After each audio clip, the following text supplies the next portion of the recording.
Hi, I'm Sarah, and I started with Rapha House about 6 years ago, back in 2008. Hi, my name's Olivia, and I've been working with Rapha House since 2009. Hi, I'm Natalie, and I just started with Rapha last year, November 2013.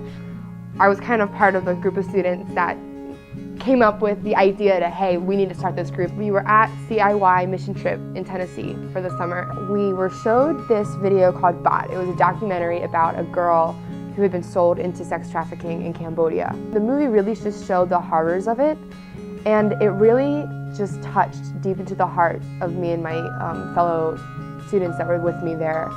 And we couldn't shake it after we saw this documentary. None of us could. And we just felt like the Lord was like, all right, I've given you guys this mission, this vision of of something that's wrong with the world, and I'm empowering you guys to do something about it. So we gathered together and we were sharing ideas, we should do this, we should do this, but all of it came down to, hey, we need to open up a branch at church to do something. Fire had been ignited in our hearts, and we just knew that we didn't want this to be something that ended with the retreat. And so we went back to the church. We got a group of students together, all of us with this vision in our mind and in our hearts, and we just started praying. We went back and we presented the idea to the church, and we met with the youth pastor. We're kind of like under the wire as far as the church really wasn't aware of our activity. We were just doing whatever we could do to get money and to send the money over to Rapha House to get these girls out of the slavery that they were in. We would set up a set at the youth group every Sunday night, and when I say set, I mean just like a table. Most importantly, we had a red light at the table. This red light was such a good symbol for what we were doing, because in Cambodia and several other parts of the world where there is a red light, there is a brothel, and brothel is sex filled, with girls that are just being forced into sex trafficking. And so always having that red light there was, for me personally, just a huge reminder of why I'm doing what I'm doing. So we sold t-shirts and bracelets, and the cool thing about these bracelets was that they were made by the girls that had been rescued. In order to be able to support themselves, one of the trades and the crafts that they learned while in rescue was to make these bracelets. And that was just such an intimate thing, because you're wearing a bracelet made by the hands of the girl for whom we're working. And it's just such an intimate and beautiful connection, I think. And God has slowly but surely, we grew through these first 2 years. It was just such a privilege to work with the group and to see how God used each and every one of us in our own gifts and talents, and how He plugged each one of us in, just a beautiful mosaic of the body of Christ. And that's just why I love Rapha, and it has been so beautiful to see how God wrote that first chapter of our story of Rapha.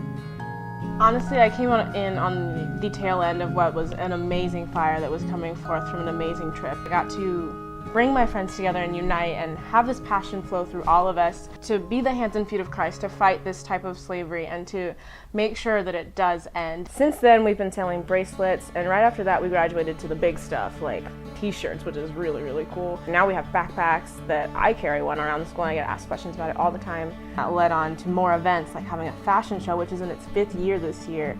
Recently, we've been asked to come into some of the secular schools around and teach about what Rapha House is and what they do, and concerts in the park, and going to youth groups and PCTC and babysitting on Tuesday nights for preschoolers, for MOPS at Mountain, doing things like helping for GNO and Wolf Girls Night Out. We also have people that are taking it back to their colleges once they've left. So these seniors, they have a really large impact on this group of people, and then they leave and someone fills their space, but they also go on to do great work at their colleges where they leave to, and even sometimes changing their entire life career because they are so passionate. We also, along the way, had the opportunity to buy a tuk-tuk, which is this little tiny, really rickety motorcycle that transports these people to the brothels and saves these girls. And we get to not only serve these girls and save them from the terrible trade that they're in, we also get to serve God, which is ultimately what we're all called to do. Rapha House is still at Mountain because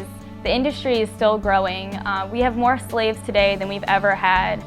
We oftentimes think of slavery as something of the past, but it's still here, and it's a huge issue still. So we're working towards ending it and not needing Rapha House anymore.